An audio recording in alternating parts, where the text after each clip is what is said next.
ఓం శ్రీ గణేశాయ నమః. శ్రీమాత్రే నమః.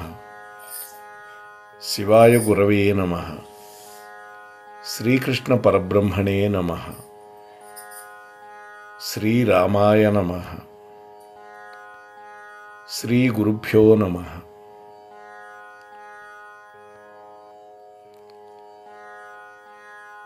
నమః శివాభ్యాం నవయౌవనాభ్యాం పరస్పరాశ్లిష్టవపుర్ధరాభ్యాం నగేంద్రకన్యా వృషకేతనాభ్యాం నమో నమః శంకర పార్వతీభ్యాం. హర హర మహాదేవ శంభో శంకర. ఈ రోజున అద్భుతమైనటువంటి ఒక శివాలయం గురించి చెప్పుకుందాం. సంవత్సరంలో కేవలం 3 రోజులు మాత్రమే తెరిచి ఉంటుంది. అడుగడుగునా ప్రమాదాలు పొంచి ఉండి దట్టమైనటువంటి అరణ్యంలో ఒక గుహలో కొలువైనటువంటి ఈ శంకరుణ్ణి దర్శించాలంటే చాలా ప్రయాస, ఓర్పు ఉండాల్సిందే. అయితే ఏడాదికి కేవలం 3 లేదా 5 రోజుల పాటు మాత్రమే ఈ దేవాలయం తెరిచి ఉంటుంది. అదే సలేశ్వరం లింగమయ్య. ఈ స్వామిని దర్శించాలంటే భక్తి మాత్రమే సరిపోదు, సహనం, సాహసం కూడా ఉండాలి. ఎందుకంటే అడుగడుగునా ప్రమాదాలు పొంచి ఉంటాయి. అది దట్టమైనటువంటి అడవి. ఆ అడవిలో ఒక కొండ, ఆ కొండ గుహలో ఈ స్వామి కొలువై ఉంటాడు. ఈ పురాతన ఆలయం ఎన్నో విశేషాలకు నిలయం. ఈ యాత్రని అమర్నాథ్ యాత్రతో భక్తులు పోలుస్తూ ఉంటారు. క్రీస్తు శకం 13వ శతాబ్దం నాటి మల్లికార్జున పండితారాధ్య చరిత్ర అనేటువంటి గ్రంథంలో ఈ సలేశ్వర క్షేత్రం గురించి పాల్కురికి సోమనాథుడు అద్భుతంగా వర్ణించాడు. అట్లాగే 16వ శతాబ్దం నాటి శ్రీ పర్వత పురాణంలో ఈ గుహాలయం గురించి, ఇక్కడ ఉండేటటువంటి సర్వేశ తీర్థం గురించి, పుష్కర తీర్థం గురించి ప్రస్తావనలు మనకు కనిపిస్తాయి. క్రీస్తు శకం 300 నుంచి 750 సంవత్సరాల మధ్యలో విష్ణుకుండినులు చాళుక్యుల కాలంలో జరిగినటువంటి నిర్మాణాలు ఈ ఆలయంలో మనకు దర్శనమిస్తాయి. ఏడాదిలో కొద్ది రోజులు మాత్రమే తెరిచి ఉండటం ఈ ఆలయ ప్రత్యేకత అని చెప్పుకున్నాం కదా. భక్తుల యొక్క సందర్శనకి ఈ ఆలయాన్ని సందర్శించే రోజుల సంఖ్య కూడా నానాటికి తగ్గిపోతూ వస్తున్నది. 1990వ దశకం వరకు 11 రోజుల పాటు తెరిచి ఉంటారు ప్రతి సంవత్సరం. ఆ తర్వాత భద్రత మొదలైన కారణాల వల్ల 7 రోజులు కుదించారు. ఆ తర్వాత 5 రోజులకి, ఇప్పుడైతే 3 రోజులు కుదించారు. ఎప్పుడు దర్శనమిచ్చేది అంటే ప్రతి సంవత్సరం చైత్ర పౌర్ణానికి ముందు రోజు, వెనక రోజు, 3 రోజులు. ఈ విధంగా ఈ 3 రోజుల పాటు ప్రస్తుతం ఈ ఆలయాన్ని తెరిచి ఉంచుతారు. అయితే దీనికి ఏర్పాట్లు ఈ ఫాల్గుణ మాసంలోనే మొదలు పెడతారు.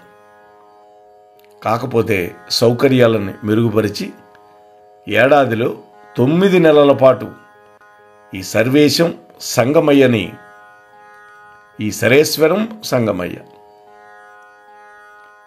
ఈ స్వామిని భక్తులు దర్శించుకోవడానికి వీలు కల్పిస్తామని అటవీ శాఖ కూడా ప్రతిపాదన చేస్తోంది. అయితే దీనికి అక్కడ నివసించేటటువంటి ఆ ప్రాంతాల్లో ఉండేవాళ్ళు ఆదివాసీ సంఘాల నుంచి వ్యతిరేకత వ్యక్తమవుతుంది. ఎందుకని? ఈ నాగరిక జనం గనక రావడం మొదలుపెట్టారంటే ఆ ఆటవికుల యొక్క స్వేచ్ఛకి భంగం కలుగుతుంది. అందుకని వాళ్ళు ఒప్పుకోవట్ల.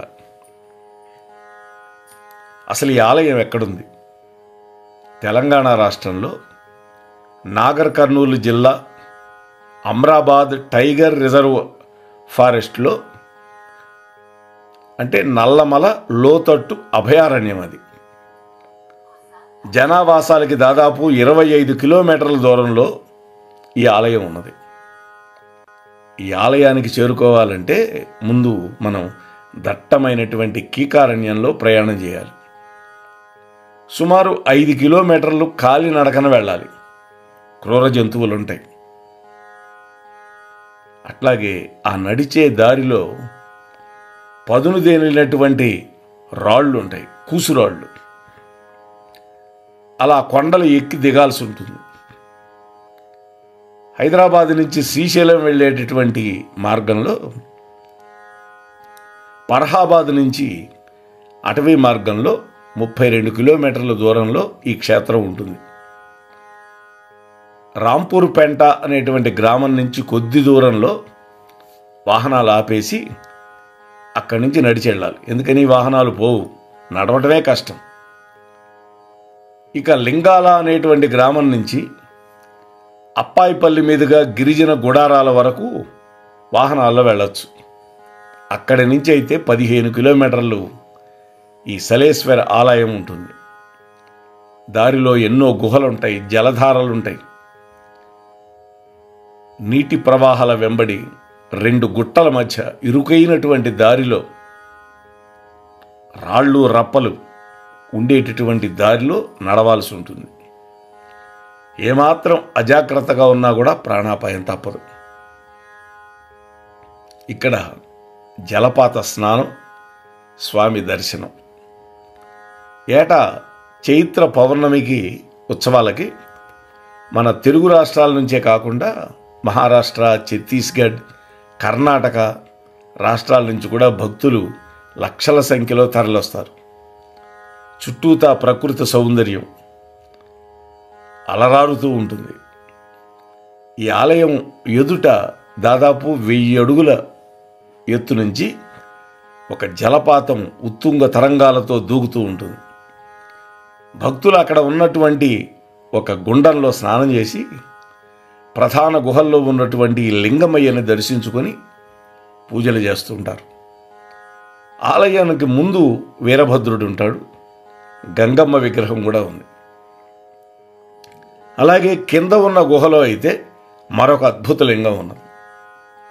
భక్తులు తమ మనస్సుల్లో తలుచుకున్నటువంటి కోరికలన్నీ కూడా తీర్చే స్వామిగా ఈ లింగమయ్యని విశ్వసించి ఆరాధిస్తారు. మరి అటువంటి ఆలయానికి వెళ్ళాలి అంటే చాలా కష్టం. అయినా కూడా ఆ 3 రోజుల్లో భక్తులు అనేక మంది వెళుతూ ఉంటారు.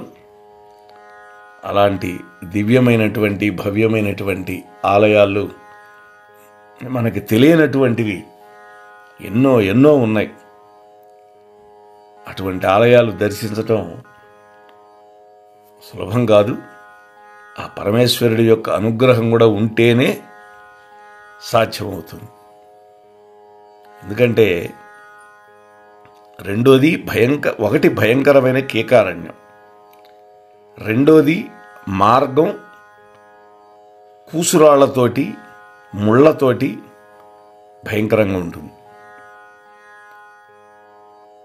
దానికి తోడు ఆలయం తెరిచి ఉండేది ప్రస్తుతం 3 రోజులు మాత్రమే, అదొకటి. మరి 5 కిలోమీటర్లు నడవాలి. మరొక మార్గం అయితే 15 కిలోమీటర్లు నడవాలి అని చెప్పుకున్నాం. మరి ఇంత వ్యయ ప్రయాసలు కూర్చి ఓర్పుతోటి సహనంతో ఆ లింగమయ్యని, ఆ సలేశ్వరుణ్ణి దర్శించి అక్కడ స్వామికి పూజలు చేసి మనం తరించాలి. అయితే ప్రభుత్వం గట్టిగా పట్టించుకొని మరికొన్ని రోజుల పాటు ఈ ఆలయాన్ని తెరిచి ఉంటే మార్గం చూడటం ఒకటి, ఆ నడక మార్గాన్ని కాస్త అభివృద్ధి చేసి అందరూ కూడా వెళ్ళటానికి అవకాశం కలిగేటట్టుగా తీయాలి. మరి వీటన్నిటికీ ప్రభుత్వాలు పట్టించుకొని ఎప్పటికి చేస్తారో తెలియదు. అటువంటి దివ్యమైనటువంటి భవ్యమైనటువంటి ఆలయాలు ఎన్నెన్నో ఉన్నాయి. శివరాత్రి సందర్భంగా మనం గత 4-5 రోజుల నుంచి ప్రతిరోజు ఒక శివుడికి సంబంధించినటువంటి అంశాన్ని చెప్పుకుంటున్నాం. కాబట్టి మన మోహనవాణి వీక్షకులందరికీ మరొక్కసారి సాధువాదాలు చెల్లించుకుంటూ ముగిస్తున్నాను. స్వస్తి. వినండి, వినిపించండి, వింటూనే ఉండండి. మోహనవాణి తెలుగు పాడ్కాస్ట్ మీరు వింటున్నారు. మోహనవాణి. ఇంతవరకు మన ఛానల్కి ఎవరైనా సబ్స్క్రైబ్ చేసుకోకపోతే ఇప్పుడే ఈ క్షణమే సబ్స్క్రైబ్ చేసుకుని ఆ పక్క నుండి బెల్ బటన్ మ్రోగించి మమ్మల్ని ప్రోత్సహిస్తారని మనస్ఫూర్తిగా కోరుకుంటూ, సర్వే జన సుఖినో భవంతు, లోకా సమస్త సుఖినో భవంతు. ధన్యవాదాలు. స్వస్తి.